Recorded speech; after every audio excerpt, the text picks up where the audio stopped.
ಎಲ್ಲ ವಿದ್ಯಾರ್ಥಿಗಳಿಗೆ ನಮ್ಮ ಯೂಟ್ಯೂಬ್ ಇದು ಸಮಾಜ ವಿಜ್ಞಾನ 2025ರ ಆನ್ಸರ್ ಕೀ ಆಗಿದೆ. ಬಹು ಪ್ರಶ್ನೆ ಬಂದ್ಬಿಟ್ಟು ಮೊದಲನೇ ಪ್ರಶ್ನೆ ಬಂದ್ಬಿಟ್ಟು ವಿಶ್ವದ ಯಾವುದೇ ಶಕ್ತಿ ಬಣಕ್ಕೆ ಸೇರಿದ ನೀತಿಯು ಅಂತ ಕೇಳಿದ್ದಾರೆ. ಆನ್ಸರ್ ಬಂದ್ಬಿಟ್ಟು ಸಿ, ಅಲಿಪ್ತ ನೀತಿ. ಎರಡನೇ ಪ್ರಶ್ನೆ ಬಂದ್ಬಿಟ್ಟು ತೋಟಗಾರಿಕೆಯ ಬೇಸಾಯದ ಪ್ರಗತಿಯು ಕರೆಯಲ್ಪಡುವುದು ಆಪ್ಷನ್ ಬಿ, ಸುವರ್ಣಕಾಂತಿ ಎಂದು. ಮೂರನೇ ಪ್ರಶ್ನೆ ಬಂದ್ಬಿಟ್ಟು ಮುಂಬೈ ಅನ್ನು ಭಾರತದ ಮ್ಯಾಂಚೆಸ್ಟರ್ ಎಂದು ಕರೆಯಲು ಕಾರಣವೇನಂತ ಕೇಳಿದ್ದಾರೆ. ಆಪ್ಷನ್ ಎ, ಇದು ಅತಿ ಹೆಚ್ಚು ಹತ್ತಿ ಗಿರಣಿಯನ್ನು ಹೊಂದಿದೆ. ನಾಲ್ಕನೇ ಪ್ರಶ್ನೆ ಬಂದ್ಬಿಟ್ಟು ಇವುಗಳಲ್ಲಿ ಅಸಂಘಟಿತ ಕೆಲಸಗಾರರು ಯಾರಂತ ಕೇಳಿದ್ದಾರೆ. ಆಪ್ಷನ್ ಎ, ಮನೆ ಕೆಲಸಗಾರರು. ಐದನೇ ಪ್ರಶ್ನೆ ಬಂದ್ಬಿಟ್ಟು ಮುಸ್ಲಿಮರಿಗೆ ಪ್ರತ್ಯೇಕ ರಾಜಕೀಯ ಪ್ರಾತಿನಿಧ್ಯ ನೀಡುವ ಪ್ರತ್ಯೇಕ ಚುನಾವಣಾ ಮತಗಟ್ಟೆ ವ್ಯವಸ್ಥೆಯನ್ನು ಜಾರಿಗೆ ತಂದದ್ದು. ಆಪ್ಷನ್ ಡಿ, 1909ರ ಭಾರತೀಯ ಪರಿಷತ್ ಕಾಯ್ದೆ. ಆರನೇ ಪ್ರಶ್ನೆ ಬಂದ್ಬಿಟ್ಟು ಇವುಗಳಲ್ಲಿ ಯೋಜನೆಯೇತರ ವೆಚ್ಚವು ಯಾವುದು ಅಂತ ಕೇಳಿದ್ದಾರೆ. ಆಪ್ಷನ್ ಸಿ, ರಕ್ಷಣಾ ವೆಚ್ಚ. ಏಳನೇ ಪ್ರಶ್ನೆ ಬಂದ್ಬಿಟ್ಟು ಗ್ರಾಹಕರಿಗೆ ಪರಿಹಾರ ಮೊತ್ತವು ₹10 ಕೋಟಿಗಿಂತ ಹೆಚ್ಚಾದರೆ ದೂರನ್ನು ಸಲ್ಲಿಸಬೇಕಾದ ಗ್ರಾಹಕರ ಆಯೋಗ ಯಾವುದು ಅಂತ ಕೇಳಿದ್ದಾರೆ. ಆಪ್ಷನ್ ಡಿ, ರಾಷ್ಟ್ರೀಯ ಆಯೋಗ. ಎಂಟನೇ ಪ್ರಶ್ನೆ ಬಂದ್ಬಿಟ್ಟು ಮಹದ್ ಕೆರೆ ಕಾಲ್ರಾಮ್ ಚಳವಳಿಗಳನ್ನು ಡಾಕ್ಟರ್ ಬಿ.ಆರ್. ಅಂಬೇಡ್ಕರ್ ಅವರು ರೂಪಿಸಿದ್ದು.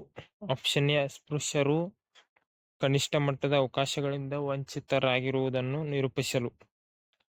ಇದು ಒಂದೊಂದು ವಾಕ್ಯದಲ್ಲಿ ಉತ್ತರಿಸುವುದು ಅಂತ ಪ್ರಶ್ನೆ ಕೇಳಿದರೆ 1 ಮಾರ್ಕ್ಸ್ ಅಂಕಗಳಿವ. 9ನೇ ಪ್ರಶ್ನೆ ನಮ್ಮ ದೇಶದಲ್ಲಿ ಅತಿ ಹೆಚ್ಚು ಶ್ರಮದ ದಾಖಲಾಗಿಸುವ ಪ್ರದೇಶ ಯಾವುದು ಅಂತ ಪ್ರಶ್ನೆ ಕೇಳಿದ್ದಾರೆ. ರಾಜಸ್ಥಾನ ಮತ್ತು ಗಂಗಾನಗರ.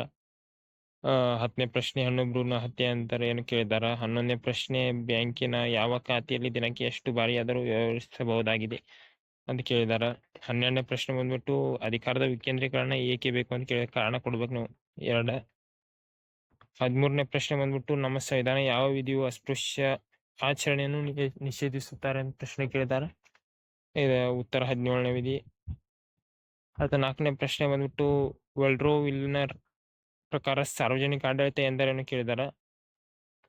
15ನೇ ಪ್ರಶ್ನೆ ಬಂದ್ಬಿಟ್ಟು ತೀನ್ ಮೂರ್ತಿ ಹೈಪಾ ಚೌಕ್ ಎಲ್ಲಿ ಕಂಡು ಬರುತ್ತೆ ಅಂತ ಕೇಳಿದಾರೆ. ದೆಹಲಿ ಅಂತ ಅನ್ನೋದು. 16ನೇ ಪ್ರಶ್ನೆ ಬಂದ್ಬಿಟ್ಟು ಭಾರತ ಉಕ್ಕಿನ ಮನುಷ್ಯ ಎಂದು ಕರೆಯಲ್ಪಡುವವರು ಯಾರು ಅಂತ ಕೇಳಿದಾರೆ. ಸರ್ದಾರ್ ವಲ್ಲಭಾಯಿ ಪಟೇಲ್. 2 ಅಂಕದ ಪ್ರಶ್ನೆ ಅದಾವ. 8 ಪ್ರಶ್ನೆ ಅದಾವು. 17ನೇ ಪ್ರಶ್ನೆ ಏನೈತಿ, ಯುನೆಸ್ಕೋದ ಕಾರ್ಯಗಳೇನು ಮತ್ತು ಲಿಂಗೋತ್ಸವದ ಅಲ್ಪಸಂಖ್ಯಾತರ ತಾರತಮ್ಯ ಹೋಗಲಾಡಿಸಲು ಕೈಗೊಂಡಿರುವ ಕ್ರಮಗಳನ್ನು ಬರಿಬೇಕು ನೀವು.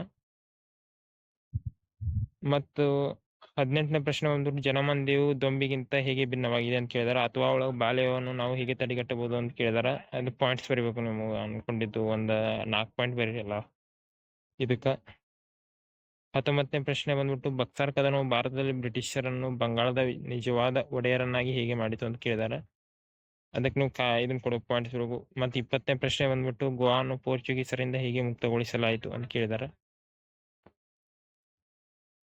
21ನೇ ಪ್ರಶ್ನೆ ಬಂದ್ಬಿಟ್ಟು GIS ಮತ್ತು GPS ಗಳ ನಡುವಿನ ವ್ಯತ್ಯಾಸ ಕೇಳಿದಾರೆ. 2 ಪಾಯಿಂಟ್ ಬರೀಬೇಕು. 22ನೇ ಪ್ರಶ್ನೆ ಬಂದ್ಬಿಟ್ಟು ಇಸ್ರೋದ ಮಹತ್ವದ ಸಾಧನೆಗಳು ಯಾವ ಅಂತ ಕೇಳಿದಾರೆ. ಅದಕ್ಕೊಂದು 4 ಪಾಯಿಂಟ್ ಬರೀಬೇಕು. 23ನೇ ಪ್ರಶ್ನೆ ಬಂದ್ಬಿಟ್ಟು ವಸತಿಹೀನರಿಗೆ ಸರ್ಕಾರ ಕೈಗೊಂಡಿರುವ ವಸತಿ ಯೋಜನೆಗಳನ್ನು ಹೆಸರಿಸಿ ಅಂತ ಕೇಳಿದ್ದಾರೆ. 24ನೇ ಪ್ರಶ್ನೆ ಬಂದ್ಬಿಟ್ಟು ಉದ್ಯಮಶೀಲತೆಯು ಒಂದು ಸೃಜನಾತ್ಮಕ ಚಟುವಟಿಕೆಯಾಗಿದೆ ಅಂತ ಕೇಳಿದಾರೆ. ಹೇಗೆ ಅಂತ ಬರೀಬೇಕು ನೀವು. 6 ವಾಕ್ಯದೊಳಗೆ ಉತ್ತರಿಸು ಕೇಳಿದಾರ. 25ನೇ ಪ್ರಶ್ನೆ ಬಂದ್ಬಿಟ್ಟು ಸ್ವಾಮಿ ದಯಾನಂದ ಸರಸ್ವತಿ ಅವರ ಸಾಮಾಜಿಕ ಸುಧಾರಣೆಗಳನ್ನು ವಿವರಿಸಿ ಅಂತ ಕೇಳಿದ್ದಾರೆ. ಸಹಾಯಕ ಸೈನ್ಯ ಪದ್ಧತಿಯ ನಿಬಂಧನೆಗಳನ್ನು ವಿವರಿಸಿ ಅಂತ ಕೇಳಿದ್ದಾರೆ. 26ನೇ ಪ್ರಶ್ನೆ ಬಂದ್ಬಿಟ್ಟು ಅರಣ್ಯಗಳು ಬಹು ಉಪಯುಕ್ತವಾದ ಸಂಪನ್ಮೂಲಗಳಾಗಿವೆ ಸಮರ್ಥಿಸಿ. ಮತ್ತು ಅಥವಾ ಒಳಗೆ ದೇಶದ ಅಭಿವೃದ್ಧಿಗೆ ವಿವಿಧೋದ್ದೇಶ ನದಿ ಕಣಿವೆ ಯೋಜನೆಗಳನ್ನು ಅವಶ್ಯಕತೆವಾಗಿದೆ ಸಮರ್ಥಿಸಿ ಅಂತ ಕೇಳಿದ್ದಾರೆ. ಇಲ್ಲಿ ಒಂದು 8 ಪಾಯಿಂಟ್ 6 ಪಾಯಿಂಟ್ ಬರೀಬೇಕು ನೀವು. ಯಾವ್ದಾದ್ರು 6 ಪಾಯಿಂಟ್ ಅಂದಿದ್ದಾರೆ. ಪಂಚವಾರ್ಷಿಕ ಯೋಜನೆಗಳ ಉದ್ದೇಶಗಳಾವು ಅಂತ ಕೇಳಿದಾರೆ. ಅಥವಾ ಒಳಗೆ ಕೇಂದ್ರ ಸರ್ಕಾರದ ತೆರಿಗೆಯೇತರ ಆದಾಯದ ಮೂಲಗಳಾವು ಅಂತ ಕೇಳಿದ್ದಾರೆ. 27ನೇ ಪ್ರಶ್ನೆ ಅದು. 28ನೇ ಪ್ರಶ್ನೆ ಬಂದ್ಬಿಟ್ಟು ಬ್ಯಾಂಕಿನ ಕಾರ್ಯಗಳೇನು ಕೇಳಿದ್ದಾರೆ. ಗ್ರಾಹಕ ನ್ಯಾಯಾಲಯಕ್ಕೆ ಸಲ್ಲಿಸುವ ದೂರಿನಲ್ಲಿ ಇರಬೇಕಾದ ಮಾಹಿತಿಗಳಾವು ಅಂತ ಪ್ರಶ್ನೆ ಕೇಳಿದ್ದಾರೆ. ಇದು 28ನೇ ಪ್ರಶ್ನೆ. ಇಲ್ಲಿ 6 ಪಾಯಿಂಟ್ ಬರೀಬೇಕು ನೀವು. ಯಾವ್ದಾದ್ರು 6 ಪಾಯಿಂಟ್. 29ನೇ ಪ್ರಶ್ನೆ 2ನೇ ಮಹಾಯುದ್ಧ ಪರಿಣಾಮಗಳನ್ನು ಕೇಳಿದ್ದಾರೆ. ಯುದ್ಧ ಆಗಿದ ನಂತರ ಪರಿಣಾಮಗಳನ್ನು ಬರೀಬೇಕು ನೀವು. 6 ಪಾಯಿಂಟ್ಸ್. ಮತ್ತು 30ನೇ ಪ್ರಶ್ನೆ, ಬ್ರಿಟಿಷರ ಭೂ ಕಂದಾಯ ನೀತಿಯು ಭಾರತೀಯ ರೈತರನ್ನು ಹೇಗೆ ಶೋಷಿಸಲಾಯಿತು ಅಂತ ಕೇಳಿದಾರೆ. ಅದರ ಪಾಯಿಂಟ್ಸ್ಗಳು ಬರಿಬೇಕು, ನೀವು 6 ಪಾಯಿಂಟ್ಸ್ ಬರೀರಿ. ಮತ್ತು 31ನೇ ಪ್ರಶ್ನೆ ಬಂದ್ಬಿಟ್ಟು ಅನಕ್ಷರತೆಯು ನಿವಾರಣೆಗಾಗಿ ಜಾರಿಗೊಳಿಸಿರುವ ಕಾರ್ಯಗಳನ್ನು ಪಟ್ಟಿ ಮಾಡಿ ಅಂತ ಕೇಳಿದಾರೆ. ಇವು 6 ಪಾಯಿಂಟ್ಸ್ ಬರೀರಿ. ಈ 32ನೇ ಪ್ರಶ್ನೆ ಬಂದ್ಬಿಟ್ಟು ಬಾಲಕಾರ್ಮಿಕ ಸಮಸ್ಯೆಯ ಪರಿಣಾಮಗಳಾವ ಅಂತ ಕೇಳಿದಾರೆ. ಬಾಲಕಾರ್ಮಿಕತೆಯಿಂದ ಉಂಟಾಗುವ ಪರಿಣಾಮಗಳನ್ನು ಬರೀದು. ಯಾವುದಾದ್ರು 6 ಪಾಯಿಂಟ್ಸ್ಗಳು ಬರೀರಿ. 33ನೇ ಪ್ರಶ್ನೆ, ಮಣ್ಣಿನ ಸವೆತವನ್ನು ಹೇಗೆ ತಡೆಗಟ್ಟಬಹುದು ಅಂತ ಕೇಳಿದ್ದಾರೆ. ಇವೊಂದು 6 ಪಾಯಿಂಟ್ಸ್ ಬರೀರಿ. ಇದು 8-10 ವಾಕ್ಯಗಳಿಗೆ ಉತ್ತರಿಸುವುದು. 4 ಅಂಕದ 4 ಪ್ರಶ್ನೆಗಳಿವೆ. 34ನೇ ಪ್ರಶ್ನೆ ಬಂದ್ಬಿಟ್ಟು ನಾಲ್ವಡಿ ಕೃಷ್ಣರಾಜ ಒಡೆಯರ ಸಾಧನೆಗಳನ್ನು ವಿವರಿಸಿ ಅಥವಾ ಭಾರತದ ಪ್ರಥಮ ಸ್ವಾತಂತ್ರ್ಯ ಸಂಗ್ರಾಮದ ವಿಫಲತೆಯ ಕಾರಣಗಳನ್ನು ತಿಳಿಸಿ ಅಂದಾರ. ಇವು 8 ಪಾಯಿಂಟ್ ಬರೀಬೇಕು ನೀವು.